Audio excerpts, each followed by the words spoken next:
하나님께서 오늘 우리에게 주신 말씀은 내 영혼아 여호와를 송축하라 라는 제목으로 함께 주일의 말씀을 나누겠습니다. 본문 말씀은 시편 103편 1절에서 2절 말씀 함께 봉독하겠습니다. 시작. 내 영혼아 여호와를 송축하라. 내 속에 있는 것들아 다 그의 거룩한 이름을 송축하라. 내 영혼아 여호와를 송축하며 그의 모든 은택을 잊지 말지어다. 아멘. 하나님께서 어떤 일을 계획하시고 이루으실 때에는 반드시 가지고 계시고 운영하시는 한 가지 원칙이 있습니다. 그것은 항상 하나님의 사람을 먼저 준비시키신다라는 것입니다. 언제나 사람은 하나님께서 가지고 계신 최고의 대안이자 최후의 보루이기 때문입니다. 그리고 그 사람은 영성과 인격과 실력을 갖춘 준비된 사람이어야 하기에 우리의 시간은 비록 더딜지라도 하나님께서는 그 한 사람이 준비될 때까지 오래 참으시고 오래 기다리신다는 겁니다. 그리고 마침내 그 한 사람이 준비되면 하나님은 그때 일을 시작하십니다. 하나님은 성경의 기록의 역사에서 한 번도 이 원칙을 벗어난 적이 없습니다. 주님 오시기까지 구약 성경이 기록되는 역사의 시간 속에서도 그러했고 예수님의 탄생, 부활, 승천 이후 지난 2000년의 시간을 지나오면서도 그랬고 그리고 지금 이후부터 주님 다시 오시는 재림의 그날까지도 이 원칙과 하나님의 방법은 반드시 지켜지고 있다라는 겁니다.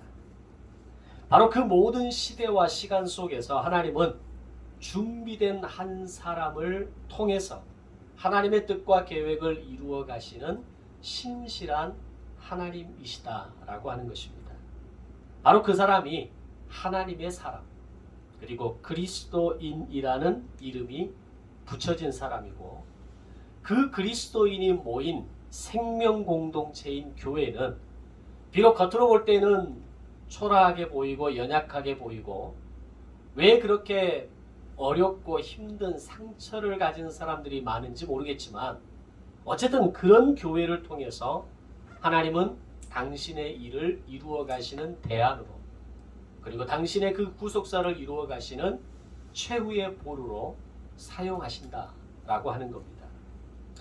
함께 예배하는 여러분과 저희 꿈이 있는 교회가 비록 연약하고 작은 공동체이지만 하나님께서 당신의 뜻을 이루어가는 소중한 대안이 되어지기를 소망합니다. 우리가 성경을 읽어 내려가면서 이런 하나님의 원칙을 지켰던 사람들을 만나게 됩니다. 그 중에 몇 사람을 꼽는다면 첫 번째로 요셉을 생각해 봅니다. 요셉의 삶을 좁게 생각해 보면 어떻게 이런 일이 한 사람의 인생 속에서 일어날 수 있을까를 생각할 수 있을 정도로 개인적으로는 정말 슬픔과 고통이 가득한 시간이었습니다. 그의 인생의 10대에 찾아온 형들에 의해 죽임을 당할 뻔하고 팔림을 당하고 노예로 그리고 감옥에서 죄수로 살아가는 그 13년의 시간을 어떻게 우리가 이해할 수 있겠습니까? 그런데 하나님의 역사 속에서 그의 인생을 크게 들여다보면 그의 고생은 그의 그 고통은 하나님의 언약을 위한 그리고 수많은 생명을 건지기 위한 값진 시간이었다라는 것을 알 수 있습니다. 결국 요셉을 통해서 야곱의 가족은 물론이거니와 애굽을 비롯한 주변 나라들의 생명까지 돌보는 엄청난 일을 감당하게 됩니다. 하나님은 그런 요셉을 17세의 청소년의 시기부터 준비시키셔서 아니 그 이전에 야곱을 통해서 그 10대의 시간을 올 때까지 준비시키시고 17세부터 시작된 혹독한 인생의 시련을 통해서 그 한 사람의 수고와 희생을 통해서 준비를 통해서 많은 생명을 살리는 것은 기본이고 아브라함을 통해 말씀하셨던 그 약속을 이루는 언약의 통로로 사용하셨다는 겁니다.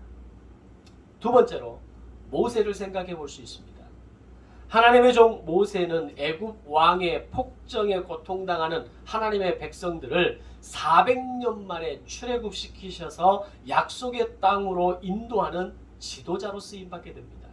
그런데 이 중요하고 급한 일을 이루어가는 가운데에서 하나님의 계획된 시간은 80년의 시간이 필요했다는 겁니다. 사실 430년의 노예 생활이라고 하는 것이 하루하루가 얼마나 괴롭고 고통스러운 시간이었겠습니까?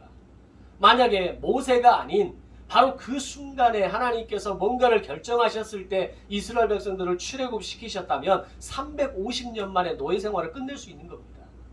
그런데 앞자리 숫자가 3에서 4로 바뀌는 시간이 걸린다 할지라도 하나님은 80년의 시간을 필요로 했다라는 겁니다. 하루라도 빨리 그들을 구원해 내셔야 하는 것이 맞는 것 아닙니까? 라는 이 질문이 우리의 인생 속에서 얼마나 많이 쏟아져 나옵니까? 하나님 이왕 하실 거면 나를 조금 덜 고생시키고 나를 좀 덜 힘들게 하시고 하루라도 나를 좀 빨리 구원하시고 나에게 물꼬를 열어주시고 내 인생의 물질과 생명의 통로를 열어주신다면 가능한 것 아닙니까? 이런 얘기가 우리 인생 속에서도 많이 나오지 않습니까? 그러면 이스라엘 백성들의 입장 속에서 350년 즈음에 하나님께서 작정하신 그 순간 이스라엘 백성들을 구원해 내셨다면 그들은 80년의 시간을 더 노예 생활을 하지 않아도 됐다라는 겁니다. 그런데 하나님은 이스라엘 백성들을 구원하시기 위한 계획을 시작하는 순간부터 80년의 시간을 다시 보내게 하십니다. 그리고 그 80년의 시간을 통해서 모세라는 한 사람을 태어나게 하시고 그를 준비시켜 가지는 과정을 통해서 마침내 이스라엘 백성들을 구원해 내시게 되었다라는 겁니다. 그렇게 보면 하나님의 시간과 우리의 시간은 다르다라는 것을 알 수 있습니다. 우리의 시간은 굉장히 더디게 가는 것 같고 굉장히 조급한 것 같고 굉장히 이해할 수 없는 이 시간에 대한 이해가 하나님의 시간의 개념 속에서는 우리는 더디게 갈지 모르지만 하나님의 시간은 계획대로 흐름과 과정 속에서 흘러가고 있다는 겁니다. 죽음의 위기 가운데서 어린아기 모세를 건지신 이후에 40년 동안 애굽의 궁에서 생활하게 하셨고 이후 40년 동안은 미디안 광야로 쫓기듯이 도망가서 완전한 내려놓음을 경험하는 철저한 훈련의 시간을 보내게 하셨다는 겁니다. 이 과정을 보면 우리의 계산과 마음으로는 앞에서 말씀드린 것처럼 하루라도 빨리 구원해 내시면 좋았겠지만 그러나 하나님의 계획이라고 하는 큰 그림에서 보면 더 중요한 것은 이스라엘 민족을 애굽의 노예에서 해방시키는 것보다 모세 한 사람을 준비시키시는 것이 하나님에게는 더 중요했다는 겁니다. 참 이해하기 어려운 부분들이죠. 200만에 가까운 그 수많은 생명들을 구원해 내시는 것보다 그들을 구원해 내시기 위한 한 사람을 준비시키시는 것을 하나님은 더 중요하게 여기셨다는 겁니다. 왜냐하면 그 한 사람을 통해서 이스라엘 백성들을 출애굽시키는 것 그 하나로 끝나는 것이 아니라 그들을 통해서 제사장 나라 하나님의 거룩한 백성으로 세우시고자 하는 분명한 목적과 계획이 하나님에게 있으셨기 때문입니다. 우리는 여기까지 보는데 한 수 두 수를 보지만 하나님은 그 이상의 인생의 수를 보고 계신 하나님이시기 때문입니다. 그리고 마침내 80년의 긴 준비 시간이 마쳤을 때 하나님의 기적을 행하기 위한 지팡이를 모세에게 잡게 하시고 애굽으로 향하게 하시고 하나님이 직접 동행하시게 됩니다. 그리고 6개월의 협상과 바로와의談판을 통해서 이스라엘 백성들을 출애굽시키시는데 성공하게 됩니다. 이 모든 과정의 흐름 속에는 한 사람을 준비시키시는 하나님의 계획을 우리는 면밀하게 들여다볼 수 있는 겁니다. 그리고 세 번째로 다윗을 생각해 볼 수 있습니다. 10대의 나이에 사무엘로부터 첫 번째 기름 부음을 받았을 때 다윗의 마음은 과연 어땠을까요? 아마 지금 당장이라도 무슨 일이 일어날 것처럼 이루 표현할 수 없는 감동과 감격의 순간이지 않았을까요? 사무엘이 보았을 때 그의 형들이 지나갈 때마다 모두가 왕감 아니었습니까? 이 사람이 왕감입니다. 하나님, 제가 보기에는 이 사람이 왕이 될 수밖에 없는 사람이다라고 그렇게 외쳤을 때 하나님은 아니다. 나는 중심을 보는 하나님이다라고 말씀하시면서 마지막 선택하게 한 사람이 다윗 아닙니까? 그럼 다윗 입장에서 들판에서 양을 치다가 급히 불려가서 사무엘 앞에 섰을 때에 하나님의 감동을 통해 사무엘의 기름 부음을 통해서 기름 부음 받았을 때 다윗의 마음이 얼마나 들떴겠습니까? 야, 뭔가 일어나겠구나. 뭔가 내 인생에 획기적인 뭔가 어떤 이 변화가 일어나겠구나라는 생각을 왜 하지 않았겠습니까? 인간인데. 우리도 우리의 인생 속에 뭔가 기회가 찾아왔다고 느끼는 순간, 야, 이제 시작하는 거야 라는 생각을 우리 하지 않습니까? 그런데 다윗에게는 아무런 일도 일어나지 않았습니다. 다시 자신이 돌봐야 할 양들이 있는 들판으로 돌아가야 했고, 그 이상도 그 이하도 아무 일도 일어나지 않았다는 겁니다. 그때의 상실감 얼마든지 있을 수 있죠. 우리가 뭔가 기대치가 있고, 우리가 출애굽기를 공부하면서 기대치에 대한 공부를 많이 하지 않았습니까? 기대치가 있고 뭔가 어떤 기다림이 있고 뭔가 어떤 소망이 있을 때 그것이 한순간에 무너지고 아무런 일이 일어나지 않을 때, 어쩌면 더 나락으로 떨어지는 인생을 경험할 때 우리의 인생은 허무해지는 겁니다. 다윗의 그런 마음들이 성경에 표현되지는 않지만 10대의 어린 나이에 다윗에게 그런 마음 한 번쯤은 스쳐 지나가지 않았을까요? 이후에 다시 골리앗을 무너뜨리는 극적인 상황을 경험하고 모든 백성들이 다윗을 향해서 만만이라고 외치며 환호했을 때 아마 그 순간 이제는 나의 인생에 완전히 새로운 일상이 시작될 것이라고 또 한 번 생각하지 않았을까요? 그런데 어떻게 됐습니까? 백성들의 인정을 받는 것이 전부였고 그 순간부터 사울의 집요한 죽음의 추격을 피해서 도망 다녀야만 했습니다.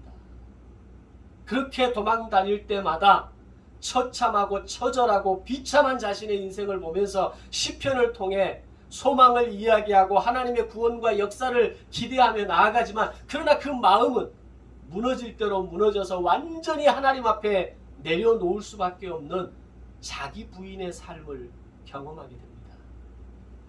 이후에 사울이 죽고 다윗이 헤브론의 왕으로 세워지고 그리고 다시 7년 반 만에 통일 왕국의 왕으로 세워지기까지는 또다시 많은 시간이 필요했습니다.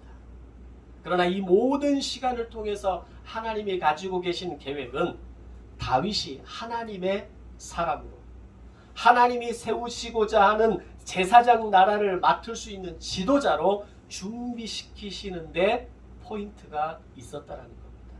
하나님이 하시고자 하면 다윗을, 한 사람을 왕으로 세우는 일을 왜 못하겠습니까? 사실 다윗 이전에 사울 왕은 왕으로서의 어떤 자격과 왕감이 있었던 사람은 아니었습니다. 단지 이스라엘 지파 12지파에서 1000명씩을 뽑아서 12,000대 1의 경쟁률 속에서 제비뽑기로 해서 뽑아진 왕이 사울 왕 아닙니까? 그러면 하나님께서 사울이 그렇게 왕이 된 것처럼 다윗을 왕으로 세우는 데 있어서는 사실 아무런 문제가 되지 않습니다. 하나님이 손 한번 내시면 왕으로 세워지는 겁니다. 그런데 다윗의 인생을 들여다보면 그의 인생 가운데에서 그 한순간도 편안한 인생이 없었고 자연스럽게 흘러가는 인생이 없었고 물처럼 흐르는 인생이라고 하는 것을 경험해 본 적이 없는 사람이라는 겁니다. 이유는 뭡니까? 한 사람을 준비시키시는, 제사장 나라를 내가 너에게 이 나라를 한번 맡겨볼 텐데 너 할 수 있겠느냐라고 하는 이걸 확인하시기 위해서 하나님은 수십 년의 시간을 통해서 다윗을 준비시켜 나갔다라는 겁니다. 그리고 마침내 하나님의 가진 그 큰 그림대로 다윗은 다윗의 길이라고 불리워지는 대명사를 만들어내게 됩니다. 그리고 이후에 세워지는 모든 왕들이 걸어가야 할 모범적인 제사장 나라의 모델을 만들 수 있는 왕의 모습, 제사장 나라를 책임지는 왕을 이야기하는 다윗의 길을 만들어내게 됩니다. 하나님은 이 일을 이루시기 위해서 다윗에게 3번의 기름 부음을 준비시키셨고 마침내 모든 준비를 마치셨을 때 헤브론의 왕으로 삼으신 다음에 다시 7년 반 만에 이스라엘을 통일 왕국의 왕으로 세우시게 되었다는 겁니다. 이 모든 과정을 지켜보면 하나님이 사용하시는 인생 가운데 준비되는 시간이 없었던 인생은 단 한 사람도 없었습니다. 성경은 그렇게 우리에게 이야기합니다. 하나님은 반드시 당신의 일을 이루시기 위해서, 당신의 계획을 이루시기 위해서, 그 일을 맡기시기 위해서 한 사람을 준비시키시는 철저한 시간과 계획을 하나님은 가지고 계셨다는 겁니다. 그리고 그 한 사람을 세워가는 그 시간 가운데 직접 개입하셨고, 그 일을 통해서 당신의 뜻과 계획을 이루시기 위해 신실하게 걸어오신 하나님이셨다는 겁니다. 그런 요셉을, 모세를, 다윗을 준비시키신 하나님, 이런 나를 준비시키신 하나님은 찬양받으시기에 합당하신 분이 되는 것입니다. 아멘. 우리가 하나님을 찬양해야 되는 이유가 바로 이것입니다. 나를 한 사람의 그리스도인으로 만들어가기 위해서 나의 인생의 30년, 40년, 50년, 60년 인생 가운데 그냥 내버려 두지 않으시고 그 시간 속에서 직접 개입하셔서 나를 다듬어 가시고 나를 만져 가시고 내 인생의 사건들을 배열하셔서 나를 하나님의 사람 그리스도인으로 만들어가고 계시기 때문입니다.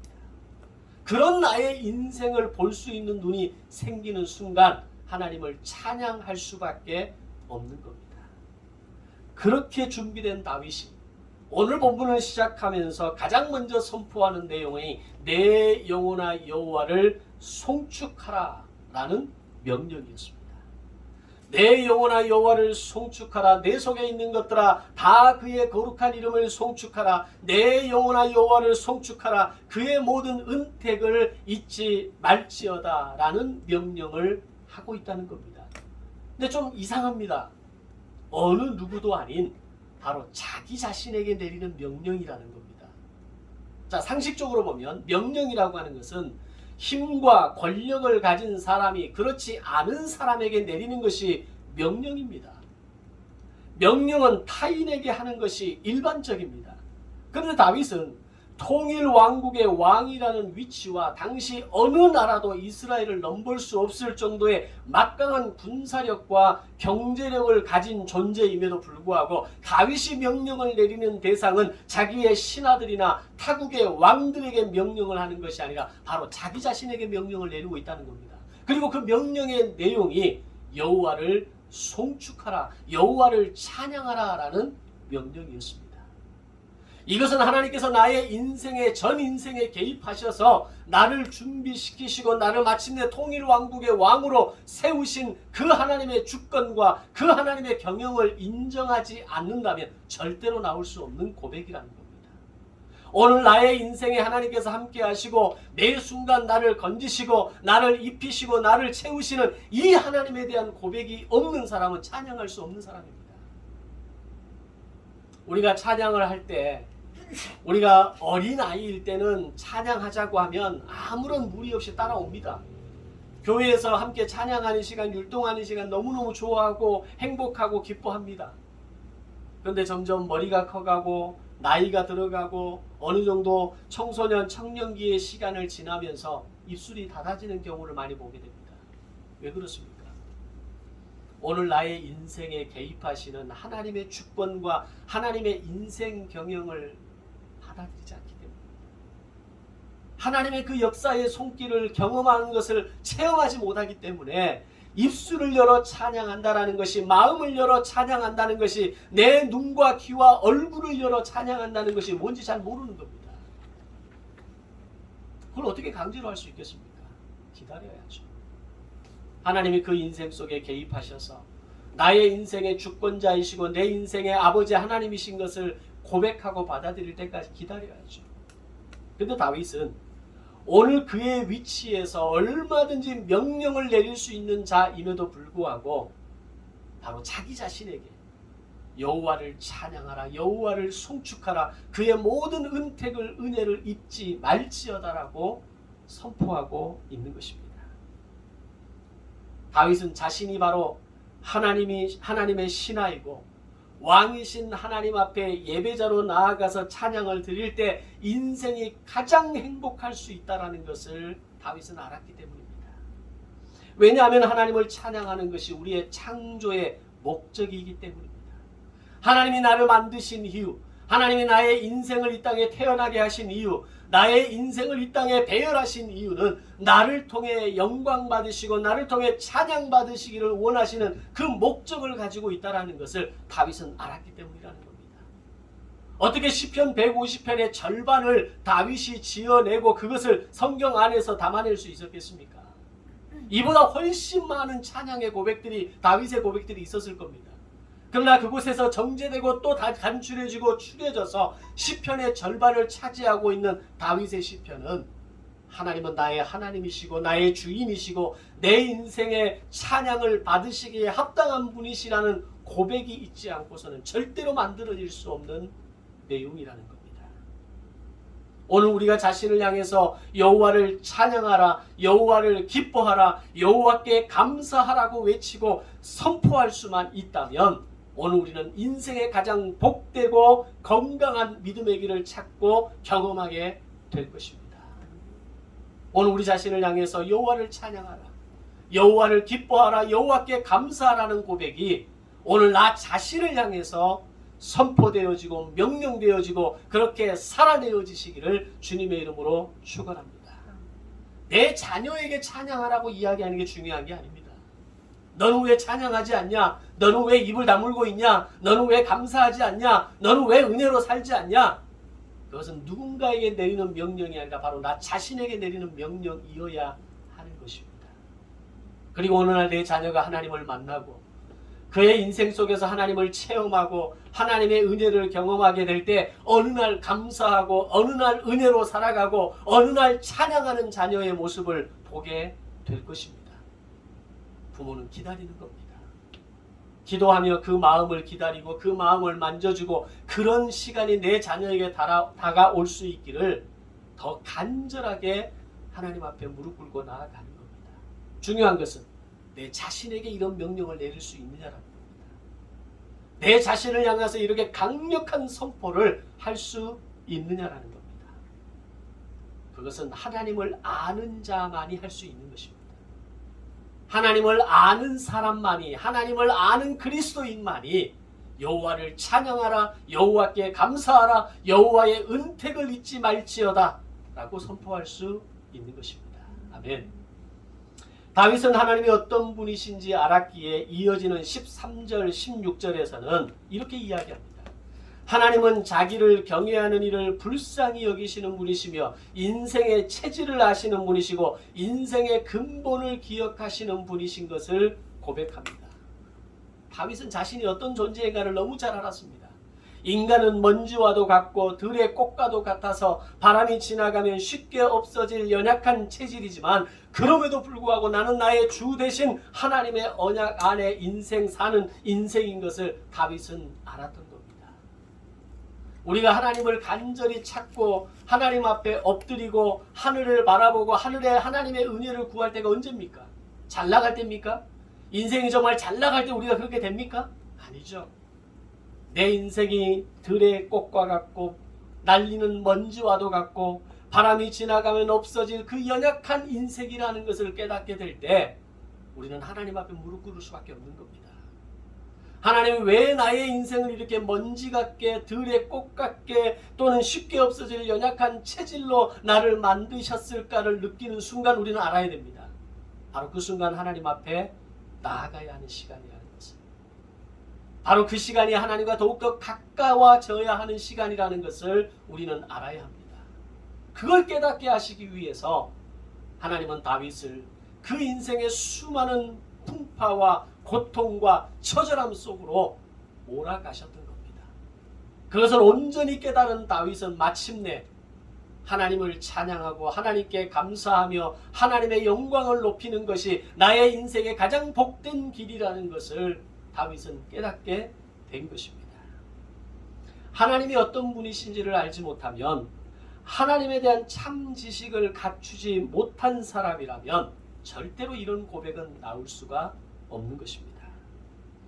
우리가 인간관계 속에서도 오해와 상처가 생기는 경우를 가만히 살펴보면 상대를 잘 알지 못하기 때문입니다. 부부로 수십 년을 살아가지만 부부가 남편과 아내를 서로가 잘 알지 못합니다. 내가 낳아서 20년, 30년을 키워서 내 아들이, 내 딸이 장성했지만 부모가 자식을 알지 못합니다. 자녀가 부모를 알지 못합니다.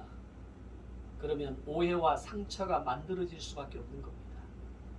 그러나 어느 날 자녀가 부모를 알아가기 시작하고, 부모가 자녀를 알아가기 시작하고, 남편이 아내를, 아내가 남편을 알아가기 시작할 때 상처와 오해들이 싸매어지고 그 안에서 새로운 생명의 싹이가 만들어지고 관계가 관계가 되어지고 서로를 돕고 격려하고 서로를 바라볼 수 있는 관계가 만들어지는 것 아닙니까? 하나님과 우리의 관계도 마찬가지입니다. 하나님에 대한 바른 깨달음이 없다면, 하나님에 대한 참 지식이 없다면, 하나님을 아는 마음이 없다면 우리는 하나님의 역사를 이해할 수 없는 겁니다. 왜 하나님은 나의 인생에, 왜 하나님은 나의 시간 속에, 하나님은 왜 나의 사건 속에 이렇게 어렵고 힘들고 방황하는 시간들을 나에게만 배열하시는 겁니까? 라는 한탄들이 쏟아져 나올 수밖에 없는 겁니다. 그러나 하나님에 대한 참 지식이 늘어갈 때, 하나님을 아는 마음들이 더욱더 깊어지고 넓어질 때 기다릴 수 있는 힘이 생기고, 오늘 나의 인생을 해석할 수 있는 능력이 생기고, 하나님의 때를 기다릴 수 있는 마음이 우리 안에 생겨날 수 있는 것입니다. 하나님에 대한 지식이 다윗에게 없었다면, 하나님이 어떤 분이신지에 대한 정확한 이해가 다윗에게 없었다면, 다윗이 어떻게 지난 시간의 그 외로움과 고독과 처절함의 시간을 감당해낼 수 있었겠습니까? 그 목숨을 부지하기 위해 도망다녀야 했던 그 처절한 시간을 한순간이라도 다윗이 이겨낼 수 있었겠습니까? 다윗이 남다른 근성이 있어서 정말 불도저 같은 어떤 그 성품과 어떤 그 기질의 강인함이 있어서 그가 그 시간을 이겨냈다고 착각하시면 안 됩니다. 너무나 연약한 다윗, 들의 꽃과 같고 날리는 먼지와 같고 연약한 체질을 아시는 하나님이시지 않습니까? 자신이 어떤 존재인지를 명확히 알았던 다윗은 하나님의 그 뜻과 계획을 바라보면서 버티고 견디고 이겨낼 수 있었다는 겁니다. 결국 오늘 우리의 인생에서 원망과 불평과 한숨이 끊어지지 않는 것은 명확한 진단입니다. 하나님에 대한 지식이 없거나 부족하기 때문입니다. 하나님에 대한 참 지식이 없거나 하나님에 대한 알미 부족한 사람은 쏟아져 나오는 것이 원망이요, 한숨이요, 불평이요, 인생에 대한 저주가 쏟아져 나올 수밖에 없는 겁니다. 그러나 하나님에 대한 참 지식이 있는 사람은 괴로움을 호소하기도 하고 아픔을 호소하기도 하고 지난주 말씀드렸던 것처럼 절망을 이야기하기는 하지만, 그러나 이 모든 절망감에서 나를 건지실 분은 하나님이십니다라는 고백을 반드시 할 수밖에 없는 것입니다. 그동안 종교 생활은 해왔지만 참다운 신앙 생활은 없었던 사람들이 분명히 있습니다.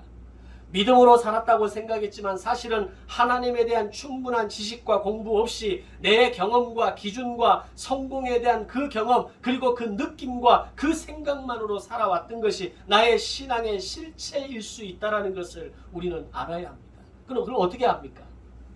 말씀을 공부할 때 하는 겁니다. 하나님을 아는 지식을 늘려갈 때, 하나님을 아는 그 깊이를 더 깊어지게 될 때 나의 실체를 알게 되는 겁니다.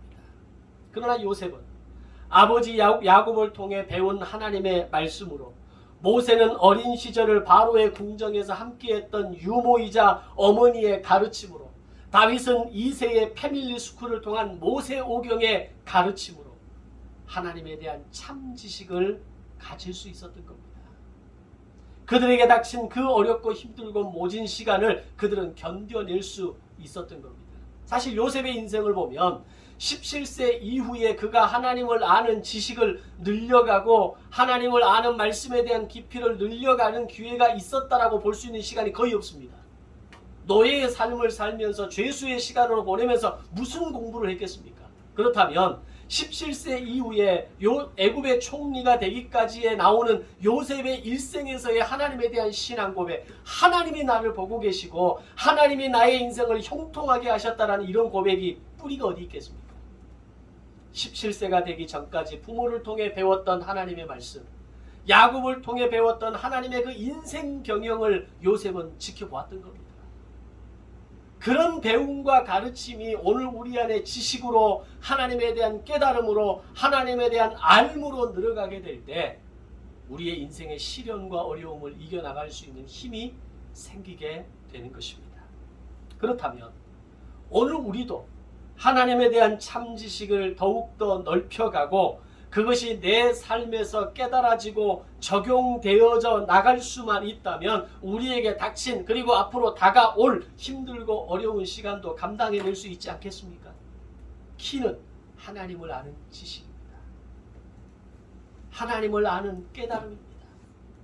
하나님의 그 인생 경영과 나의 시간 속에 개입하시는 하나님의 주권을 알아가게 될 때 오늘 나의 인생의 시련과 고통을 이겨나갈 수 있는 힘이 생기게 되는 것입니다. 거기서 끝나지 않습니다.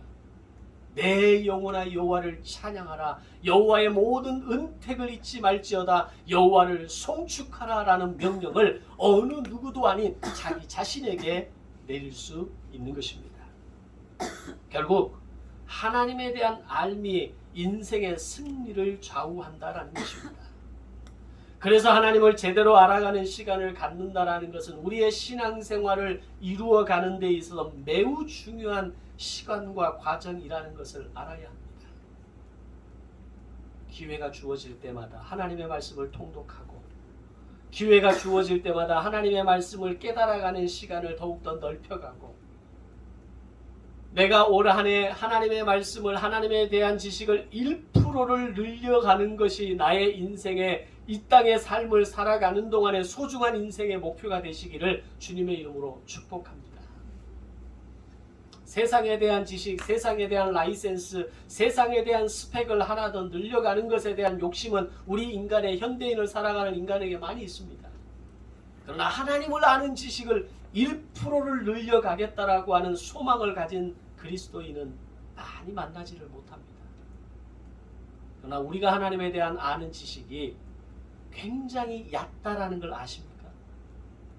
내가 지금 하나님에 대한 지식, 하나님에 대한 알므로 가지고 있는 그 분량이 굉장히 수준이, 그 양이 매우 저조하다라는 걸 아십니까? 물론 여러분들이 게을리했다는 말은 아닙니다. 마치 내가 많은 것을 아는 것처럼 착각하고 있다는 겁니다. 우리는 그 지식을 1% 한 해 한 해 살아갈 때마다, 내 인생의 연륜이 쌓일 때마다, 세상적인 지식이 쌓일 때마다, 세상의 경험과 스펙과 라이센스가 쌓여져 갈 때마다 하나님을 아는 지식이 더욱더 깊어지고 넓어지고 많아지시기를 주님의 이름으로 축원합니다. 이 사실을 깨달았던 호세아 선지자는 하나님과 이스라엘의 관계가 깨질 대로 깨져버린 그 상황 속에서 하나님과 인간의 관계를 회복하기 위한 해법으로 호세아 6장 3절에서 이렇게 호소합니다. 우리가 여호와를 알자, 힘써 여호와를 알자. 아멘. 여호와를 아는 것이 하나님과의 깨어진 관계를 회복하는, 하나님과 이스라엘과의 깨어진 관계를 회복하는 해법이라는 것을 호세아는 알았던 겁니다. 하나님을 힘써 알아가는 시간만이 오늘 이스라엘과 하나님과의 관계를 회복하는 것이라는 것을 호세아는 알았기에 이스라엘 백성들을 향해서 힘써 여호와를 알아야 한다라고 호세아는 외치고 있는 겁니다. 우리가 하나님의 이름을 송축하는 복된 인생으로 살아갈 수 있는 비결은 요셉처럼, 모세처럼, 다윗처럼, 그리고 호세아의 외침처럼 하나님이 어떤 분인지를 힘써 아는 것에서 시작된다라는 것을 알아야 합니다. 그것을 알 때 우리는 하나님의 사랑을 믿고 하나님을 의지하며 그분 앞으로 나아올 수 있는 것입니다. 그러면 사건을 해석하는 힘이 생기는 겁니다. 오늘의 시간을 해석하는 힘이 생기는 겁니다. 지루하게 보이고 고단하게 보이고 끝이 없는 것처럼 보이는 이 외로움의 이유를 깨닫게 되는 것입니다. 나의 시련과 외로움과 고독의 시간을 이해할 수 있는 힘이 생기면 그것을 뚫고 해결해 나갈 수 있는 힘이 생기게 되는 것입니다. 하나님은 나의 전부를 아시는 분이시기에, 하나님은 나의 체질을 아시는 분이시고 나의 연약함을 아시는 분이시기에 나를 준비시키셔서 하나님의 예배자로 세워가게 될 것입니다. 아멘. 오늘은 성령 강림 주일입니다. 예수님께서 십자가에서 죽으시고 부활하신 후로 50일 만에 약속하신 성령이 다락방에서 기도하는 제자들과 성도들에게 임한 날을 기념하는 교회력으로 지키는 성령 강림 주일입니다. 50일간의 기다림은 아마도 생전에 말씀하셨던 예수님의 말씀을 되새기고 하나님을 더욱 깊이 알아가는 시간이었을 것입니다. 함께 다닐 때는 그 말씀을 다 이해할 수 없었고 심지어는 예수님께서 죽음과 부활에 대한 메시지를 이야기했음에도 불구하고 그 말이 도무지 무슨 말인지 알아먹지 못했던 그들이 50일간의 기다림과 그 시간을 통해서 말씀을 알아가고 예수님의 약속을 기억하고 성령의 임재를 기다렸을 때 성령 임재의 역사가 그들 가운데 일어나게 되었다는 겁니다. 그들이 아무것도 안 하고 그냥 같이 모여서 밥 먹고 놀다가 성령이 임재했다라고 착각하시면 안 됩니다. 50일 동안 뭐 했겠습니까? 하나님 예수님께서 말씀하셨던 그 말씀들을 제자들의 입술을 통해서 듣고 공부하고 깨달아 알아가고 하나님에 대한 지식을 늘려가지 않았겠습니까? 하나님 나라에 대한 이야기를 듣지 않았겠습니까? 그 시간들이 그들에게 채워졌을 때 성령의 임재의 강력한 역사가 그날 밤 일어나게 되었던 겁니다. 오늘 우리의 인생에 하나님을 아는 지식이 없는 사람이 절대로 성령 충만할 수 없습니다. 하나님을 아는 깨달음이 없는 사람이 성령과 동행한다는 말은 거짓입니다. 하나님을 아는 지식이 날마다 깊어지고 넓어지게 될 때 성령이 동행하신다는 말이 뭔 말인지 알게 될 것입니다. 성령이 나를 충만하게 하신다는 것이 바로 이런 것이구나라는 것을 깨닫게 될 것입니다. 성령 강림주일의 역사는 말씀의 충만함을 통해 나타나는 역사였다라는 사실입니다. 이렇게 하나님을 아는 사람들이 할 수 있는 것이 바로 13절과 17절의 말씀처럼 하나님을 경외하는 것입니다. 우리가 성경을 읽어내려갈 때 이 경외한다라는 표현을 많이 접하게 되지만 이 말의 의미를 제대로 이해하고 적용하는 사람은 많지 않습니다. 오늘 본문에서 사용하는 경외하다라는 표현은 매우 중요한 의미를 담고 있습니다. 즉 창조주요 주권자 되신 하나님에 대해서 피조물로서 두려워한다, 공경한다라는 의미입니다. 여기서 두려워한다라는 것은 기억하고 의식하며 살아간다라는 것을 의미합니다. 세상에서 말하는 두려움은 거리를 두고 멀리하고 왠지 가까이 할 수 없는 그 간격을 두고 있는 것을 두려움이라고 얘기합니다. 그러나 성경에서 이야기하는 두려움은 기억하고 의식하며 살아가는 것을 의미합니다. 즉 하나님을 경외하는 자는 자신의 실존을 망각하지 않고 나의 하나님이 어떤 분이신가를 늘 기억하면서 그분을 늘 의식하면서 그분과 늘 함께 동행하며 살아가는 것이 두려워하는 겁니다. 그것이 하나님을 경외하는 겁니다. 이걸 좀 더 멋진 말로 코람데오라고 이야기합니다. 하나님의 마음을 살피려 늘 애를 쓰고 하나님의 뜻이 내 삶 가운데 이루어지기를 늘 기대하고 기다리며 살아가는 것이 두려워하는 겁니다. 그것이 경외하는 겁니다. 그것이 코람데오입니다. 그리고 하나님이 인도하시는 곳이라면 그곳이 어디라도 나를 여기에 머무르라고 하시면 이곳이 어디라도 어디든 따라가고 순종하는 것이 가능하게 되는 것입니다. 물론 이런 기다림의 삶과 시간이 어렵고 힘들고 긴장되는 삶의 연속인 것은 맞습니다. 하루하루가 쉽지 않죠. 그러나 그렇게 하나님을 경외하는 이들에게 주시는 복이 17절에 이렇게 기록됩니다. 하나님을 경외하는 자에게 끝없는 하나님의 사랑을 주시는 것은 물론이요 자손 대대로 하나님의 의가 미칠 것이다. 아멘. 비록 이 시간이 어렵고 힘든 것이 분명히 있지만 이것이 나에게 긴장된 삶의 연속을 통해서 내 삶을 죄어오는 느낌이 들기는 하지만 이 시간을 버티고 견디고 이기는 자에게 주시는 하나님의 복은 하나님의 사랑을 허락하신다는 겁니다. 더 놀라운 복은 자손 대대로 하나님의 의가 너희의 자손에게 미치게 될 것이라고 하는 복이었습니다. 하나님께서 다윗의 그 헌신과 전심의 마음을 통해서 다윗에게 약속한 게 뭡니까? 왕위를 네 자손에게서 떨어지지 않겠다라고 하는 겁니다. 그 이후에 세워지는 수많은 왕들이 다윗의 길을 걸어가지 않고 여로보암의 길을 걸어갔지만 하나님께서 왕의 이름을 그 자리에서 꺾어버린 적이 단 한 번도 없습니다.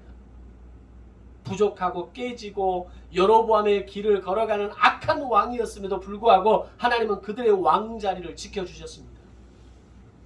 실패하고 또 실패하고 또 실패했지만 하나님은 또 허락하시고 또 허락하시고 또 허락하시게 됩니다. 그리고 마침내 다윗의 후손으로 오시는 예수 그리스도를 통해서 진정한 왕의 자리를 회복하게 하시는 것을 보게 됩니다. 하나님의 약속이, 하나님의 의가 자손 대대로 미친다라는 복이 바로 다윗을 통해서 이루어져 가는 것을 우리는 눈으로 보고 있는 겁니다. 힘들고 어렵지만 우리가 견디는 이 시간들이 쉽지 않은 이슈들이 분명히 있기는 하지만 오늘 하나님께서 약속하신 27절의 말씀을 통해서 하나님의 사랑이 나의 인생 속에서 하나님의 의가 나의 자손 대대로 미쳐진다라고 하는 이 복을 생각하시면서 오늘 여러분에게 주어진 시간, 그 인생의 수고와 감당해야 될 고뇌와 그 고독의 시간을 믿음의 힘으로 하나님을 아는 지식으로 이겨내시기를 주님의 이름으로 축원합니다.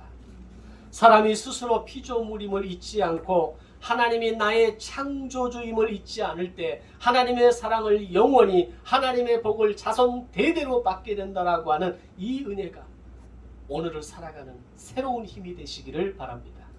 하나님을 알면 알수록 내가 명확히 보이기 시작합니다. 그러나 하나님을 알지 못하면 나를 볼 수가 없습니다.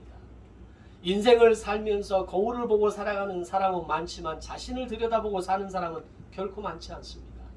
나를 들여다보기 위해서는 하나님을 아는 지식이 더 깊어지고 더 넓어지고 더 풍성해져야 합니다. 그러면 하나님을 볼 수 있는, 나를 보기 시작하면서 하나님이 보이기 시작하는 그런 더 풍성한 은혜가 임하게 될 것입니다. 말씀을 더욱 알아가는 시간을 통해서 하나님을 경외하는 법을 배우고 더 나아가 우리의 삶 속에서 하나님을 경외하는 삶을 살아내시기를 주님의 이름으로 축원합니다. 기도하겠습니다. 생명의 주가 되시는 하나님 아버지 은혜를 감사합니다. 다윗이 모든 것을 가졌지만 모든 이에게 명령을 내릴 수 있는 자이었지만 그 어느 누구도 아닌 자기 자신을 향해서 내 영혼아 여호와를 송축하라, 여호와를 찬양하라, 모든 은택을 잊지 말지어다 라고 선포했던 것처럼 오늘 우리의 인생을 향해서 하나님을 아는 지식으로 더욱더 깊어지고 넓어지고 풍성한 삶으로 말미암아 오늘 우리의 인생에 어떠한 어려움과 고통의 시간이라 할지라도 이겨낼 수 있는 힘이 여호와를 아는 지식으로부터 나오는 성도들의 삶이 되게 하여 주시옵소서. 비록 이 시간이 때로는 고단하고 때로는 지루하고 때로는 반복의 연속이지만 그러나 하나님의 사랑이 나의 인생 가운데 하나님의 의가 나의 자손 대대로 임하시게 하시겠다라고 하는 그 약속을 의지하여 오늘을 이기는, 이 한 주를 이기는 성도의 삶이 되게 하여 주시옵소서. 감사드리오며 예수님의 이름으로 기도드리옵나이다. 아멘.